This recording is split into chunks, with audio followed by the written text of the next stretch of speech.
cuts, contusions, sprains, fractures.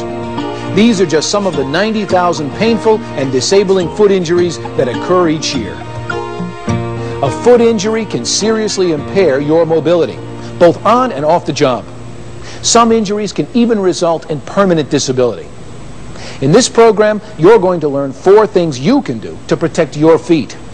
The first is to wear the right shoes, ones that fit right and are appropriate for the type of work that you do. Now, in most workplaces, safety shoes are the right shoes to wear.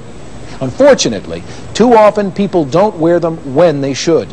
Hey, Lydia, look what I brought you. What happened? Well, Danny and I were trying to move this barrel that must have weighed about 400 pounds. After we put it up on the drum cart, it started to roll and we lost our grip. Yow, were you hurt? No, it was just a bruise. I was wearing my safety shoes, so the flat bottom of the drum came down on the steel toe. Only ripped the leather a bit here. You know, some people who come here complain about having to wear safety shoes. Can I keep this shoe to show them why safety shoes are a good investment? Sure, and tell them to see me if they're still not convinced that wearing them is a good idea. Looks like we got to fix you up with another pair. Okay. Same thing? Well, maybe. I'd like to try some of the new styles. How about those? There's no disputing that safety shoes protect your feet. One study found that 75% of the foot injuries reported involved people who weren't wearing safety shoes or weren't wearing the right type. So be sure you wear the proper shoes for the work that you do, and be sure that they fit well. Shoes that don't fit properly often result in calluses, bunions, and ingrown toenails. And anyone who's ever had any of those problems knows how painful they can be and how the discomfort can affect your mobility and safety. The way to eliminate these types of foot problems is to start at the beginning, when you're buying safety shoes. Be sure to choose the right ones for you. Hey, John, what are you doing shopping for safety shoes? I just got transferred to Bob's department. I have to wear them. Jim, here, try these on. Okay, thanks. Can I help you? Yeah, I need a pair of safety shoes too. Size 10. Okay. But you'll have to tell me about the work you'll be doing so we can get the right pair for you. You're kidding. I thought all safety shoes were the same. Hardly. They all have different features to choose from and come in a number of different styles. Come here, let me show you. All certified safety shoes have steel toes to protect from falling or crushing hazards. Some shoes also have what they call a metatarsal guard. Well, I know I need the steel toes. I don't know about the metatarsal guard. What's it for? Look at this shoe I'm trying. It has a metatarsal guard that gives you extra protection to the top of your foot. Now, the reason I'm trying this shoe is because I work in an area where there are a lot of potential hazards from falling objects. Now, as a machinist, you should probably have that feature on your shoe, too. If I'm correct, you'll probably be working on a concrete floor? Yes. Why? Does that matter? Knowing what type of floor you'll be working on helps me to determine what kind of sole your shoe should have. You see, there are many different kinds of soles, each one with its own purpose. Since you'll be working around machinery, there's likely to be oil on the floor. I'd recommend a heavy-duty, oil-resistant rubber that's also slip-resistant. I used to work in his department, and I often found sharp objects around those machines. Well, if that's the case, you need to consider a shoe with a sole that also protects the bottom of your feet from punctures. People who work in construction and similar situations always need to take that into consideration. I had no idea that there were so many things to consider. Based on what you know about my job, which shoe would you recommend? Any of these would be okay. Look them over while I help Jim, and let me know which ones you'd like to try on. So, Jim, how do they feel? I like these, but the steel toe pinched my toe. Different styles have different sized toe boxes. If this one's tight on you, I recommend this pair that you haven't tried on yet. I know there's more space in this model. Okay. I like this style. I'll take a size 10, please. I'd like to check your size first. Are these socks you're wearing the type you'll be wearing on the job? Yeah, but I'm still a size 10 even when I'm wearing heavy crew socks like these. When it comes to safety shoes, it's important that they fit well and that they're comfortable. That's why I always check people's sizes each time they buy new shoes. Plus, many people find that safety shoes are most comfortable if they get them a bit bigger.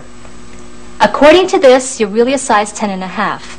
I'll get you that size and a size 11, and then you can decide which one fits you the best. As you've just seen, there are a lot of things to consider when buying safety shoes. The type you choose depends on the type of work you do, as well as the type of floor you'll be working on.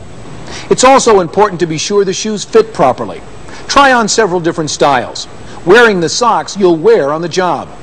The shoe should fit comfortably without pinching at the toes. Keep in mind that like any other shoes, safety shoes wear out. And when they do, they can't protect you. So keep all your shoes in good repair. That's the second guideline to remember. Inspect your shoes regularly for rips, tears, worn or flapping soles, broken or worn down heels, and tattered laces. Repair or replace them as needed. Also, clean your shoes and condition the leather regularly. Caring for your shoes helps keep your feet safe and helps your shoes last longer. This rule also applies to shoes you wear off the job. Regularly inspecting them and keeping them in good condition helps make every step a safe step. But keep in mind that shoes alone won't prevent foot injury. You also need to take steps to prevent foot accidents from happening in the first place. This means you have to always remove, repair, and/or report foot hazards, which is our third guideline. Let's go to lunch. Sure. Hey, we better clean up these boards. Nah, after lunch. Come on, I'm starved. Looks like everybody's at lunch. I guess I'll just leave these papers over here. Ouch! This accident could have been prevented if these employees had just taken the time to pick up their work area. Many other foot injuries could be prevented if people took the time to remove, repair, and/or report foot hazards. What are the most common hazards you should look for? Spills that could result in a sore tailbone or an electrical shock. Broken tiles, loose flooring, and debris that could cause a stubbed or broken toe. Broken glass, nails, or other sharp objects that could puncture your feet. Heavy objects that could fall, roll, or drop, crushing or breaking your foot or toe. If you spot any of these hazards in your work area, don't ignore them. Remove, repair, and/or report them right away. As you've just seen, failure to do so could result in someone getting injured. Because accidents happen, it's important to know what to do in case of a foot injury. And that's our final guideline. Treat foot injuries promptly. Hey, Joshua, what happened? Hi, Jim. Oh, I stepped on one of those boards and a nail went through my shoe. Well, come on, we better get that looked at. No, it's okay, really. It looks worse than it is. The nail didn't go that deep. Look, you can't take an injury like that lightly. If you don't get it looked at, you could end up with a bad infection later on. Or worse, tetanus. Yeah, I guess you're right. I'll go get it looked at. I feel silly coming here for such a small injury. You did the right thing. If you hadn't got that cleaned out properly, you might have developed a serious infection. Besides, you were due for another tetanus booster. With an injury like that, it's a good thing you got one.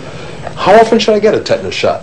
You need a tetanus booster at least every 10 years. However, if it's been over 5 years since your last tetanus shot and you get a puncture or other high-risk wound, you need a booster. Is tetanus really that serious? Definitely. Infection by tetanus bacteria affects the central nervous system. It can even be fatal. Wow, I had no idea it could be so dangerous. That's why it's important to take care of every injury, especially if it's on your foot. Why is that? An injury that's far away from your heart usually takes longer to heal, and so is more likely to become infected. That's why a cut on your foot usually won't heal as quickly as it might on your arm. Also, your feet are enclosed with socks and shoes all day, and that provides an ideal breeding ground for bacteria. As you can see, what may seem like a minor problem can lead to a more serious one if you don't care for it correctly. So treat foot injuries promptly. Of course, prevention is the best cure for any injury. Follow the guidelines you've just learned so you can prevent foot accidents from happening in the first place. Now, let's review the 4 guidelines for foot safety. Make sure the shoes you wear are proper for the job you do, and that they are kept in tip-top condition. Take action to remove, repair, and/or report foot hazards. And if an injury occurs, treat it promptly. You've seen how your feet can be vulnerable to injury, and that even a slight injury can cause pain or immobility. So remember the tips you've just seen, and put your best foot forward, always. Your safety depends on it.